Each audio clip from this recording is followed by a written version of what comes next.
Well, hey guys, thanks for joining me. Today we're going to do something just a little bit different. I get a lot of questions about how I rig out my kayak, and I've done a video on that before with the Top Gun theme, and we had a little bit of fun with it. However, I've made a lot of new modifications to it, so I figured it was about time for an update. All right guys, this is what it looks like. Obviously I'm doing it on land because it's just easier to navigate and be able to walk around. It is a 2010 Old Town Predator, and that's how I get it rigged up. Let me go over the little features of the boat, stuff that I really like about it. You got, you know, storage hatch up front. That's where I keep all my snacks and my goodies, a PFD, extra cold weather gear, some rain gear, all up top.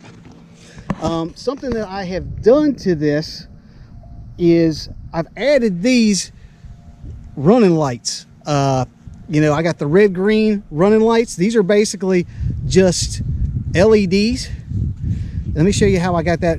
I used to always use this. This was what I had been using, is just the battery powered red green light that I had duct taped, because it came with a mount, but that mount was a piece of junk and broke, so I had just duct taped it on there, and it worked fine. The problem is it's not all that bright, and then you also have the issue of, look how far away it is from the seat. And so when you actually when you needed to turn it on and off, you had to climb over all of that stuff to get up there. So that's part of it. And then it's also, I would forget that it was on, and so I would go through batteries all the time. So what I've done is I've added these. I mean, I just left that on there, just I guess as an emergency, whatever. But I've added these, ran the wires through a YakAttack through hole kit right there, and these things, they actually have an adhesive and they stick on there. However, I love me some duct tape, so I kind of duct tape the wires down. It looks awful, but actually it works really, really well. And I've got all of that wired up. It all runs inside the hole, out of the way, and I've run it over here to just below the captain's seat right here. And this plate is basically just a piece of like a mixing bucket for concrete. We didn't have a plate for it, so we just drilled holes. My dad and I, we drilled holes through the hole, added the plate, and then put the switches there, and we wired the switches that way. And you've got two switches on here. This blue one, that's what does the running lights, and this red will lead me to the next feature, which is this. I put these little lights on the inside, mostly because, you know, when you get out on the lake and you need just a little bit of extra light, that helps out tremendously. Though those lights are not nearly as bright as I had anticipated, so I ended up putting a lot of them inside, but gives you a little bit of extra light when it is dark, so that's nice. Up here I have a Boondocks landing gear, and this Boondocks landing gear, basically it's the wheels. I'm telling you, these are an absolute game changer. If you're still messing around with those, you know, crappy universal carts, let me tell you, absolutely worth the investment. Those things are so much better than those crappy carts. You can take your boat just about everywhere. It goes everywhere. You don't have to strap it down. You don't have to worry about any of that. It just, these wheels, they just slide out and they slide back in, and that's how you adjust them. Really, really cool stuff. And on top of that, it's got this crossbar, is what supports the Boondocks landing gear. And then so it also has the rail system on it, so you can add accessories. And as my accessories, I added, that's one of my GoPros. So when you see the front angle, that's where it comes from. That's just a standard GoPro, I believe it's a GoPro 5 with a lithium battery, extended life battery, that's attached right here. I will tell you that sometimes I'm out on the water so long that I go through this, and which is why I have added right down here, I've added an additional USB charging port, and I can charge up the camera as well as phone, anything else that I may need.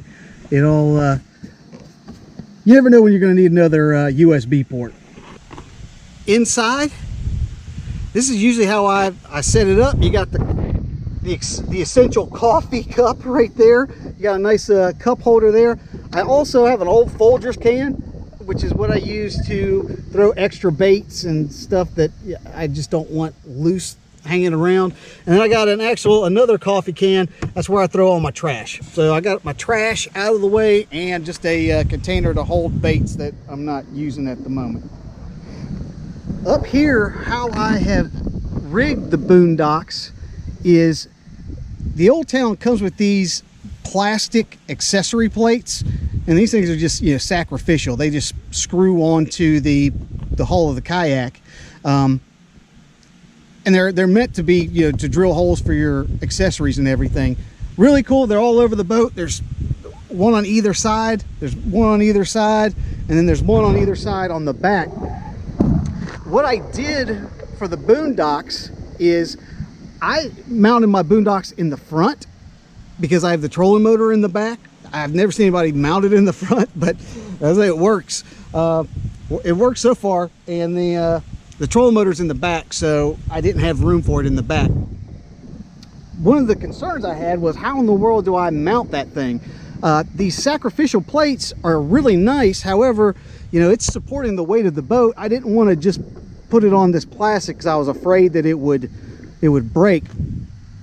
So my brother and I, we had just a piece of stainless steel, and basically we cut out, I took one of these off and I made a template and made an exact copy of that out of stainless steel, put holes in it.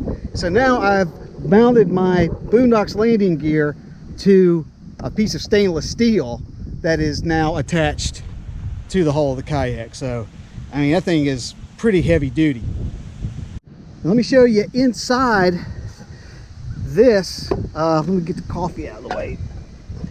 Inside this is just another access place where you can get inside the boat. And inside, this is where I keep the battery. Let me show you how I got the battery set up in here. Ow. Basically, I just have a piece of Tupperware down there that I have glued to the bottom, and that actually holds the battery and it keeps it from sliding around all over the place inside. The battery I'm using is this Dakota Lithium 18 amp hour battery. I think it's actually overkill for what I actually needed it for, but I mean, it's a solid battery. Lithium, super light, really nice. What I've done is I added some quick connects here. So I put the standard, you know, little alligator clip things on there, taped it up, but then I've got this quick connect here that snaps on and off. So when I need to take it out, I don't have to hook stuff up. I just snap it off, put it on the charger. When it's done charging, stick it back in there and connect it again with the quick connects. So that's how I got it wired up on the inside. Now, if you're a regular to the show, you know I like listening to the tunes when I'm on the water. I had a Ozark Trail lantern that was a lantern and Bluetooth radio system, and I really liked that, and it lasted me for years. However, it got a bunch of water in it. It doesn't work anymore, but I mean, it lasted a long time. I think it was like 20 or 30 bucks. So I don't have that one, but I plan on getting another one. For temporary, I got just a little iHome Bluetooth speaker. This one actually floats, which is cool. And I just stick that, there's a little thing under the seat, and I just kind of have it right there under the seat. And that's where that sits. The Old Town seat, this is the only thing on the Old Town that I have actually had to replace. The seat that came with it, was just got a lot of wear and tear on it, and I also have put on a couple pounds, and the butt gave out, and so it the old seat, I just wore it out. I need to go on a diet. But that's the seat. It has a high-low position. However, I keep it in the high position pretty much all the time, just because I think the low is too low. That's just me. I've added a couple rod holders, and I've secured them like pretty darn secure, so that I can put the rods in there to just hold them temporarily, or I could also troll with them if I wanted to. And I've got one on either side of the boat for that reason. For depth finder, I got a Garmin, what's it called? A 73 Garmin Echo Map 73 SV. It is a Echo Map. It's got GPS, it's got down sonar, and it's got side sonar. I got it exclusively for the side sonar. I never had a boat that had side sonar on it, and I still don't know how to use it. But it's on there, and I just don't know how to use it.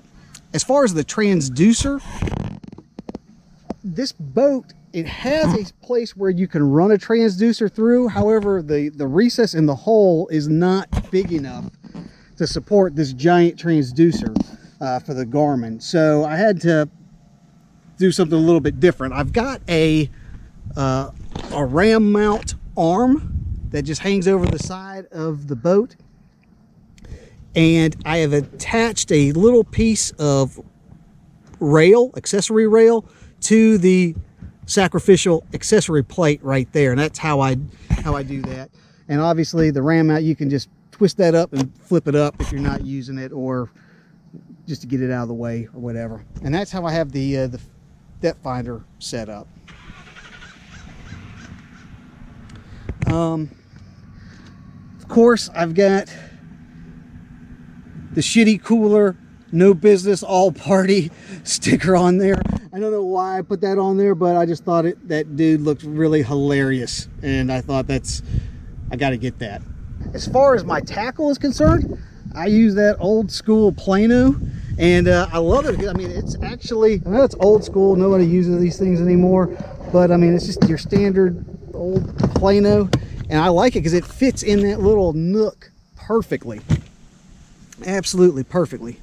The net, I actually just strap it to this little crossbar so it doesn't float away. I've lost several nets just to my own incompetence, so now I got it strapped down, and it just sits there behind the seat. I added this. This is it's a little tiny orange flag, but I added, this is a what do you call a navigation light, just your standard safety light. I think it's only 14 or 15 inches.